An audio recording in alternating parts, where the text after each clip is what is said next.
दोस्तों, कहा जाता है कि गलत काम का डर या उसका गिल्ट आदमी को कभी भी चैन से नहीं जीने देता। वो इंसान जिंदगी भर हमेशा अपने मन में उस पाप के साथ में ही जीता है। आज की कहानी भी इसी बात से थोड़ी मिलती जुलती है। आज की कहानी में एक आदमी जो अचानक से लापता हो जाता है। तमाम कोशिशों के बावजूद जब उसका कोई सुराग नहीं मिलता, तो आखिरकार खुद उसका भूत या कहें उसकी आत्मा अपने होने का सबूत दुनिया के सामने पेश करता है। सुनकर शायद आपको थोड़ा अजीब लगेगा, लेकिन ये बिल्कुल सच्ची घटना है। तो दोस्तों, आज की कहानी शुरू करने से पहले अगर आपको मिस्टीरियस, हॉरर, क्राइम और हिस्टोरिकल कहानियां सुनना पसंद है, तो प्लीज़ चैनल को सब्सक्राइब करें और बेल आइकन को प्रेस करना ना भूलें, ताकि वीडियोस की नोटिफिकेशन जल्द से जल्द आपको मिल सके। और वीडियो को एंड तक जरूर देखें, और वीडियो अच्छा लगे तो प्लीज़ वीडियो को लाइक करें और अपने विचार कमेंट सेक्शन में ज़रूर लिखें। सो विदाउट एनी डिले आज की स्टोरी करते हैं स्टार्ट। तो आज की कहानी है गुरुग्राम से। गुरुग्राम के रिहायशी इलाके में रहने वाला एक 27 साल का लड़का, जिसका नाम राजेंद्र होता है, एक दिन अपने घर से ये बोलकर निकलता है कि वो अपने दोस्तों के साथ आसपास कहीं घूमने जा रहा है। राजेंद्र का फैमिली बैकग्राउंड काफ़ी अच्छा था। वो जमींदार फैमिली से था और काफ़ी पैसे वाला भी, और उसके लिए दोस्तों के साथ बाहर रहना, पार्टी करना बेहद आम बात थी। तो राजेंद्र के घर वाले भी ज़्यादा रोक टोक नहीं किया करते थे। लेकिन इस बार जब वो घर से निकलता है तो 2-3 दिन तक घर नहीं लौटता। तो अब घर वालों को भी उसकी चिंता होना शुरू हो जाती है। घर वाले उसका फ़ोन ट्राई करने की भी कोशिश करते हैं, लेकिन उसका फ़ोन भी बंद होता है। अब राजेंद्र के घर वालों की चिंता और बढ़ जाती है, और उसके घर वाले उसके दोस्तों से, राजेंद्र अक्सर जिन दोस्तों के साथ फार्म हाउस या अन्य दूसरी जगह पर जाया करता था, वहाँ भी पता करने की कोशिश करते हैं, लेकिन राजेंद्र का कोई सुराग नहीं मिलता। राजेंद्र की फैमिली में धीरे धीरे गम का माहौल फैलने लग जाता है। आसपास पता करने के बाद जब राजेंद्र का कोई सुराग हाथ नहीं लगता, तो उसके घर वाले अब पुलिस में जाकर कंप्लेंट दर्ज करवाते हैं। बताते हैं कि उनका बेटा पिछले 4-5 दिनों से लापता है। पुलिस भी गुमशुदगी का मामला दर्ज करती है और राजेंद्र की तलाश में जुट जाती है। पुलिस तमाम उन जगहों पर जाकर पूछताछ करती है जहां राजेंद्र अक्सर आया जाया करता था। राजेंद्र एक करोड़पति फैमिली से था। पुलिस राजेंद्र का बैकग्राउंड भी खंगालती है कि कहीं उसकी किसी से कोई दुश्मनी या कोई पुरानी रंजिश तो नहीं थी, जिसकी वजह से किसी ने उसे अगवा किया हो। लेकिन 10-15 दिन बीतने के बाद भी जब राजेंद्र का कुछ पता नहीं चलता, तो पुलिस समझ जाती है कि ये मामला किडनैपिंग का तो बिल्कुल भी नहीं है, क्योंकि किडनैपिंग के मामलों में अक्सर किडनैपर्स 2 से 3 दिनों के अंदर ही फैमिली से पैसे की डिमांड करते हैं। लेकिन इस केस में जब इस फैमिली को फिरौती की कोई डिमांड नहीं आती, तो पुलिस अब बाकी के एंगल से भी इस केस की जांच में लग जाती है। धीरे धीरे समय और बीतता है और राजेंद्र को लापता हुए लगभग 1 महीना हो जाता है, लेकिन पुलिस के हाथ अभी तक कुछ भी नहीं लगता। यहाँ राजेंद्र की फैमिली की भी अब हिम्मत टूटने लग जाती है। उन्हें भी अब लगता है कि अब शायद उनके बेटे की कोई खबर नहीं आएगी। धीरे धीरे वक्त और बीतता है और ऐसे करते करते 2 से 3 महीने बीत जाते हैं। पुलिस को भी इस केस में कोई खास क्लू नहीं मिला था, तो वो भी इस केस को ठंडे बस्ते में डाल देती है। लेकिन इस केस में अब एक ऐसा एंगल निकल कर आता है जिसकी उम्मीद किसी ने भी नहीं की थी। राजेंद्र की फैमिली में उसका एक कजिन होता है, रोहताश। वो कुछ दिनों से काफी परेशान रहने लग जाता है। एक दिन वो अपने घर वालों को बताता है कि पिछली काफी रातों से राजेंद्र का भूत उसके सपने में आता है और वो उससे बातें करता है। और वो रोहताश से कहता है कि मेरी मौत हो चुकी है, लेकिन मेरा अंतिम संस्कार अभी तक नहीं हुआ है, तो तू कैसे भी करके मेरा अंतिम संस्कार करवा और मेरी फैमिली को ये बता कि उनका बेटा अब इस दुनिया में नहीं है, ताकि उसके घर वाले किसी झूठी उम्मीद में ना रहे।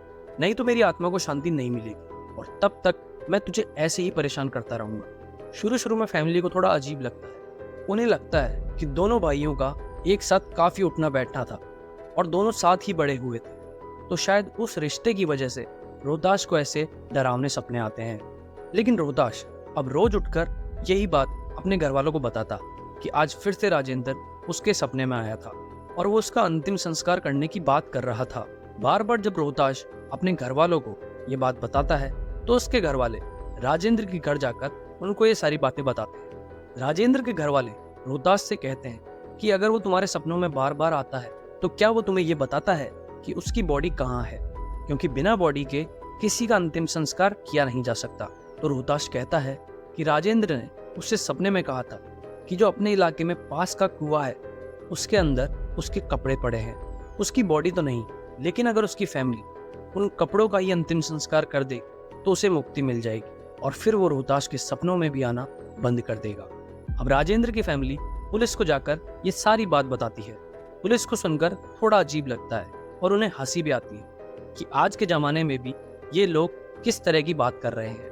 लेकिन राजेंद्र की फैमिली एक अच्छे बैकग्राउंड से थी तो वो पुलिस पर दबाव बनाती है, तो पुलिस भी उनकी खुशी के लिए कुएं में तलाशी के लिए अपनी टीम को भेज देती है। पुलिस की टीम जब कुएं में सर्च ऑपरेशन चलाती है तो कुछ देर ढूंढने के बाद पुलिस को खून में सने एक पैंट और एक वाइट शर्ट मिलती है।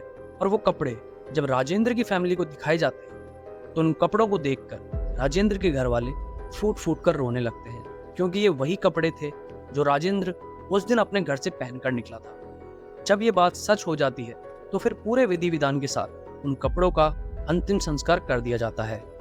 परिवार के मन से भी बोझ हल्का हो जाता है और वो इस बात का संतोष कर लेते हैं कि अब उनका बेटा इस दुनिया में नहीं है। और अब रोहताश के सपनों में भी राजेंद्र के भूत का आना बंद हो जाता है। अब जब राजेंद्र के कपड़े कुएं से मिल जाते हैं तो एक बात पुलिस समझ जाती है कि ये कोई गुमशुदगी का केस नहीं था, बल्कि ये एक मर्डर केस है। क्योंकि पहले पुलिस ने गुमशुदगी का केस दर्ज किया था तो अब धारा 302 के तहत पुलिस अब इस केस पर काम करना शुरू कर देती है। लेकिन पुलिस इस तरह की बातें जो इस केस में हुई थी वो चार्जशीट में नहीं लिख सकती, क्योंकि कोर्ट और कानून या कहें पुलिस भी ऐसी किसी बात को प्रूव नहीं कर सकती। तो चार्जशीट में ऐसी किसी बात का जिक्र नहीं किया जाता। अब पुलिस के पास इस केस में सिर्फ एक ही लीड होती है, वो ये कि इस केस में रोहताश ही एक ऐसा शख्स है जिसके सपने में राजेंद्र आकर उसे सारी बात बताता था और उसके कहने पर ही वो सब एविडेंस पुलिस को मिले थे। तो पुलिस अपनी जांच की शुरुआत रोहताश से ही करती है। पुलिस रोहताश के घर जाकर उससे पूछताछ करती है और रोहताश यही बताता है कि राजेंद्र की मौत के बाद से ही उसके सपने में अक्सर राजेंद्र आया करता था और जो बातें उसने राजेंद्र की फैमिली को बताई वो सब उसे राजेंद्र की आत्मा ने ही बताई थी।